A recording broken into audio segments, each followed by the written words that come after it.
Sa Japan, nagbitiw na sa pwesto ang kasalukuyan nitong Prime Minister dala ng umano'y pressure dahil sa pagkatalo ng kinabibilangang partido sa nakalipas na halalan. May balitang abroad si Son Santiago.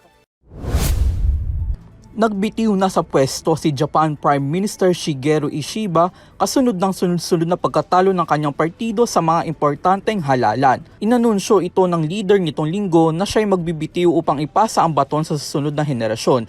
Ngunit mula kasi nang maupo ito noong Oktubre, 2 beses natalo ang kanyang partidong Liberal Democratic Party o LDP sa mahalagang posisyon sa kanilang gobyerno. Una na nga rito ay ang kanilang pagkatalo sa lower house nitong Oktubre noong nakaraang taon at nitong Hulyo naman nang mawala ng kontrol ang kanilang ruling coalition sa upper house.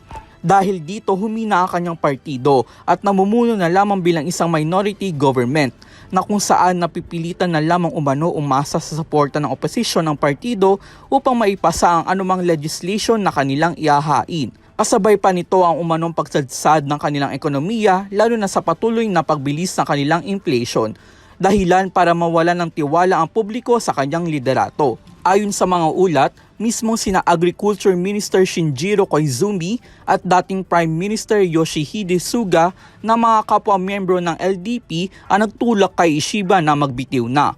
Lumabas din sa mga public survey na malakas ang suporta ng lokal at mga mambabatas ng partido na dapat na talagang palitan si Ishiba.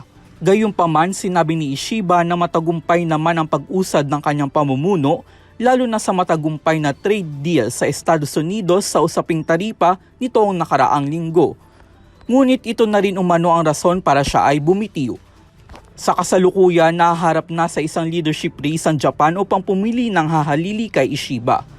Habang wala pang napipili na leader, mananatili muna si Ishiba bilang kanilang caretaker prime minister.